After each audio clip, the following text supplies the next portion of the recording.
Pakistan's decision makers are living in fool's paradise. Welcome to Fourth Club Post English. Every move they have made till now has narrowed Pakistan's options. Every optics has failed. Every clever trick has backfired. And now we are at the point where loyalties, institutions, and borders, economy, everything is exposed at once. This is no longer a situation where you can hide behind press briefings, in-camera meetings, planted narratives, or rented confidence. The world is changing in front of our eyes, and a war is redrawing the region, and our ruling setup is still acting like the main national priority is NAB extensions, legal traps, communication blockades with Khan, and making sure that one man, Khan, stays in jail isolated. That tells you everything. Because when a state is staring at the regional firestorm and its instinct is still internal control instead of national correction, that is not strategy, that is insecurity. And that is denial. And denial in geopolitics is usually just a slower form of surrender. The biggest mistake people are making right now is to see this war as only as an Iran story. It is not. Iran is the battlefield. But the real contest is much bigger. America wants to slow China, squeeze China, disrupt China's energy security, hurt the growth rates that connect China westward, and create enough instability across the belt around it that Beijing stays busy containing fires instead of shaping the future. That is the larger game. Iran mattered because it feeds China's energy needs. Afghanistan mattered because destabilizing Afghanistan hurts regional connectivity, which is OBOR, and keeps another pressure point alive. Pakistan mattered in that because of the Afghanistan one way politically, but Pakistan mattered because of they are politically fractured, economically weak, and strategically confused. Then CPEC also becomes vulnerable. Internal cohesion weakens and the entire region remains easier to manipulate. That was the real map. But our geniuses still want to sell this as if it's some isolated security management issue with Iran. No, this is system-level regional crisis. And Israel, of course, has its own clear interest layered on the top of this. Israel benefits from permanent disorder in Middle East. It wants a region where Muslim countries are either fighting each other, managing chaos, or too exhausted to resist Israel. And that is when recognition, submission, and hegemony becomes easier to extract for Israel. Most Arab regimes were already bending. Iran was the only serious deterrent left in the region. So naturally, Iran becomes the target. Not just to punish it, but to break the last remaining obstacle to reorder Middle East under Israeli dominance. But here's the problem, for Washington and Tel Aviv. Iran did not collapse. Obviously, because why would China do it? Anyways, so that was the real bet, wasn't it? Hit the leadership, create panic, trigger crisis of succession, fracture command, shock the street, produce either regime change or civil war. But it didn't happen. Iran absorbed the blow, maintained continuity, preserved the chain of command, and kept functioning. That is what resilient states do. People underestimate Iran because they look only at sanctions and headlines. I don't. I respect resilience when I see it. You eliminate dozens of the key figures in one sweep and the system still transitions and keeps standing. That is not the soft state. That is the hardened one. And that is why this war is becoming dangerous for America itself. Because now it becomes a war of endurance.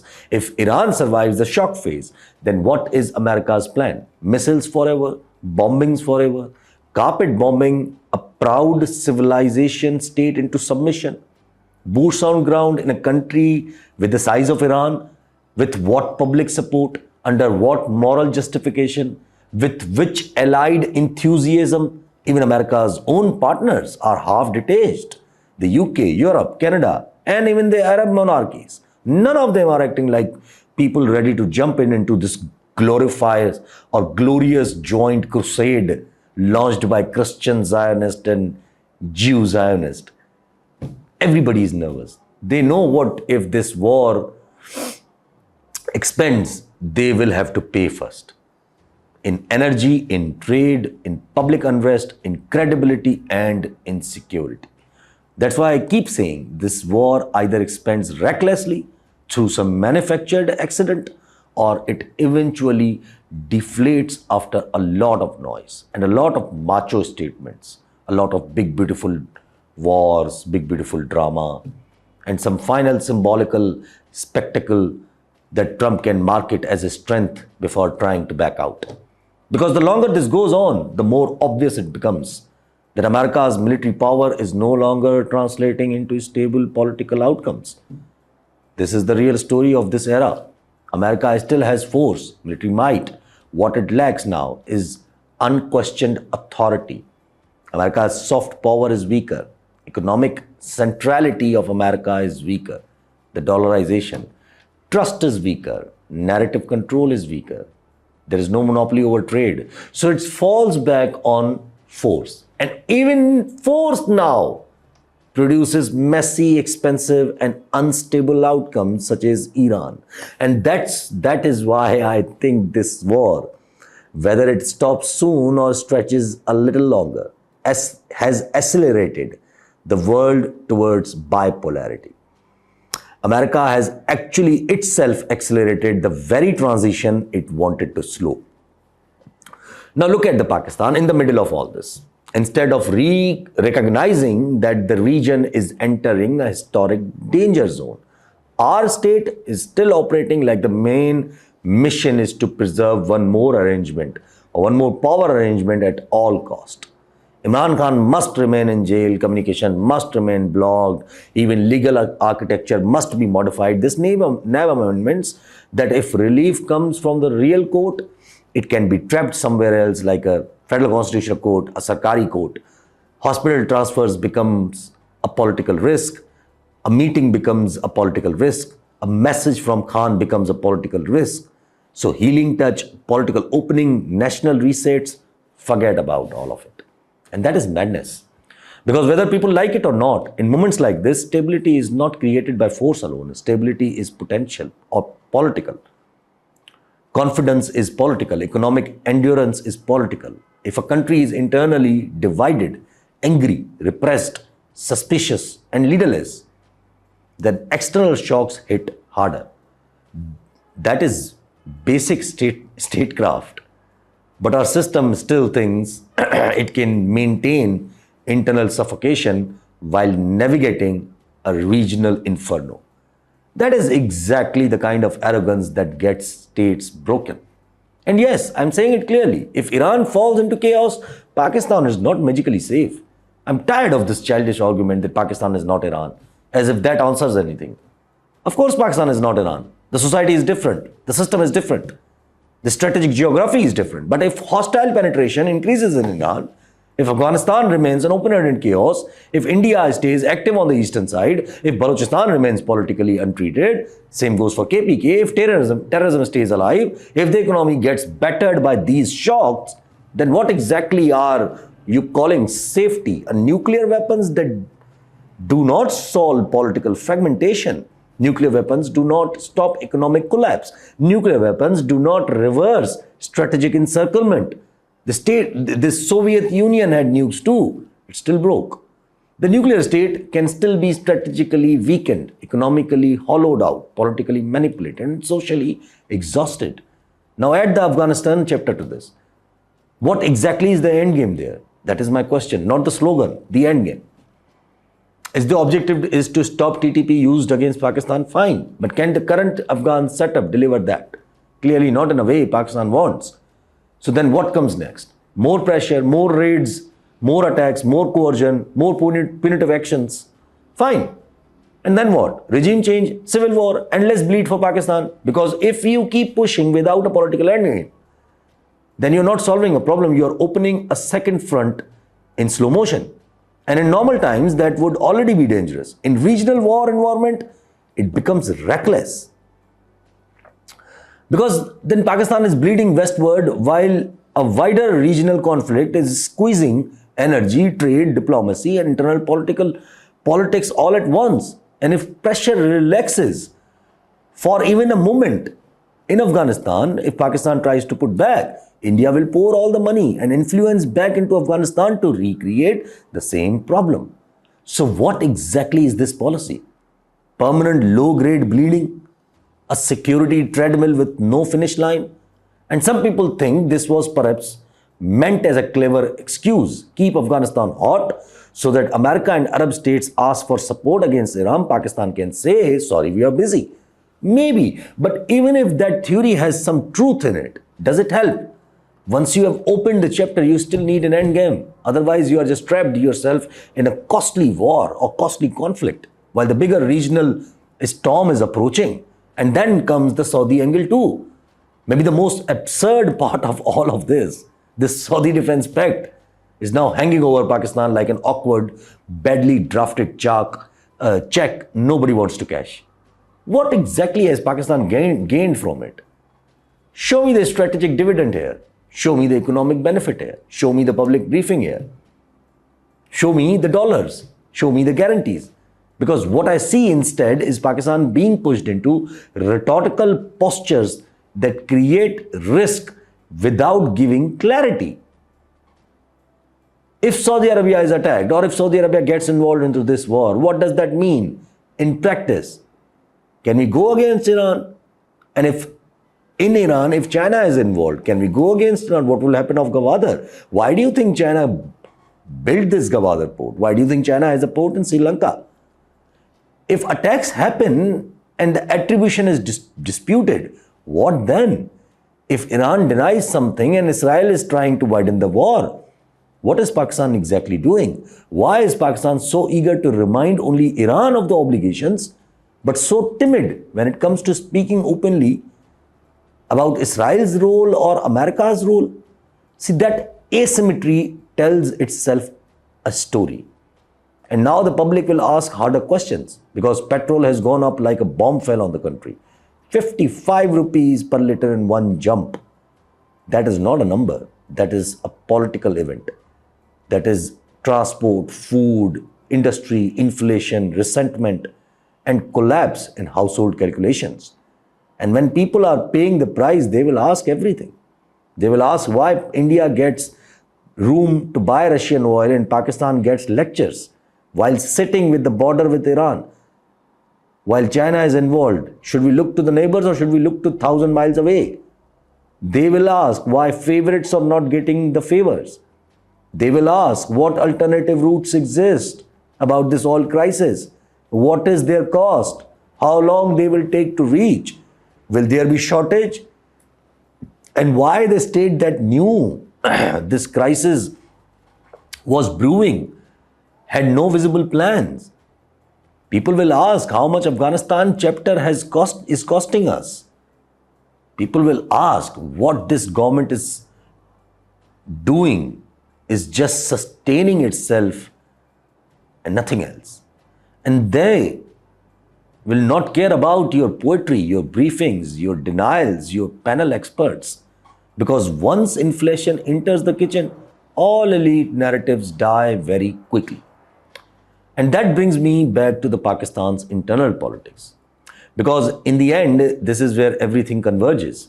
If Imran Khan remains jailed indefinitely while the system keeps hoping time, pressure, health, or exhaustion solves the problem, if that gamble fails, then many of the current political actors are finished. They know this too.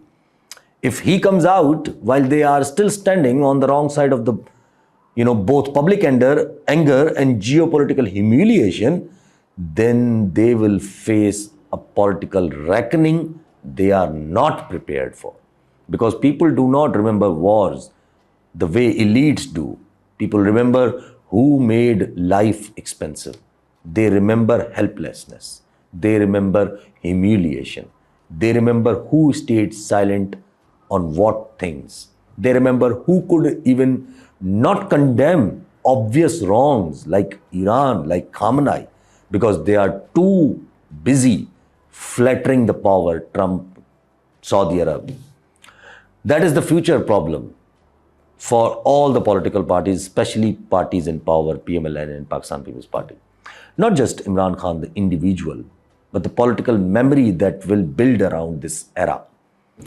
And this is why some within the system are probably already thinking about contracts, guarantees, fallback routes, maybe even managed openings.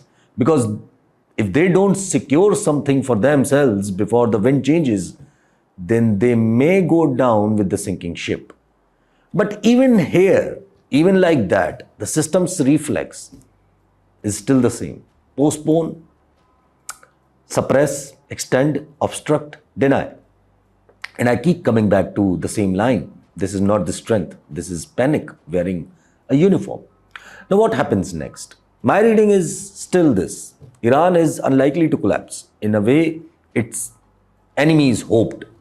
America is unlikely to sustain a long, clean war. Israel will keep trying to widen the theater, trigger accidents, drag others in, and manufacture pressure. Arab regimes will try to avoid full entry because they know they have more to lose than to gain. China will not sit idle if the strategic equation starts turning decisively against Iran, even if Beijing prepares covert support over loud declarations. Russia also has no reason to enjoy an Iranian collapse. Europe will feel the energy shock and will look for Russia, where Russia will earn money and then support Iran. It goes like a like a full circle. The Gulf will feel the insecurity shock. America will feel the political shock. People will ask to go, let Israel go, because that's not American war. People are still asking. And Pakistan will feel all of it while also carrying its own self-inflicted burden, the political burden. That is why this moment is both crisis and opportunity. Yes, an opportunity too. Because crisis also strips illusions. They forces choices. They expose weak thinking. They punish denial. They create space for radical correction. Imagine, Pakistan still has military capability, right? Pakistan still has strategic location, right? Pakistan still has relevance, right? But the two things that can ruin all of that are politics and economy. And right now, the world is looking for stability. Where will they find the stability? In China? Yes, maybe, but not all. In India? Yes, maybe, but not all. Where will the Muslim world go? If we show the stability, we can find or we can cash a lot. But whether it's politics or economy, both are currently broken because the system refuses to admit that healing is not luxury anymore. It is national requirement. This country needs political space. It needs collective wisdom. It needs course correction in foreign policy. It needs to stop playing someone else's game just to preserve someone's temporary throne. It needs to stop confusing stubbornness with strategy. And yes, whether people like hearing it or not, it needs to recognize that individuals matter in history. Structures matter, but so do people. Khamenei mattered in Iran, Erdogan mattered in Turkey. Leaders matter when the systems are under stress. And in Pakistan, Imran Khan still matters, whether his enemies like it or not. If you want internal confidence, external credibility, and public stamina to survive this war, then you cannot keep pretending that one of the biggest political facts in the country is somehow irrelevant. That is the denial that may cost Pakistan the most. So my conclusion is very simple. This war may either flare up wider or end theoretically in few days. But in both cases, Pakistan will face the consequences. The regional map is changing. Energy shocks are real. Strategic alignments are shifting. People will look for the stability somewhere else. America is weaker than it looks. Israel is more dangerous than anyone admits. China is more involved than many can prove. The Arab world is more frightened than it appears. And Pakistan is far less secure than its loudest defenders keep claiming. We should pray that the sense arrives before the compulsion does, because there is still a path to reduce the damage. But that path does not begin with denial. It begins with political courage, strategic realism, and a complete rejection of this childish belief that Pakistan can survive a historic storm while still being run like a private siege. Otherwise, the double game hat has to come out again. Martial laws and everything, Zia, Musharraf. That brings its own problems, especially if things are dragged in this war, where the China and America will come at odds. I think fantasy is over for Pakistan.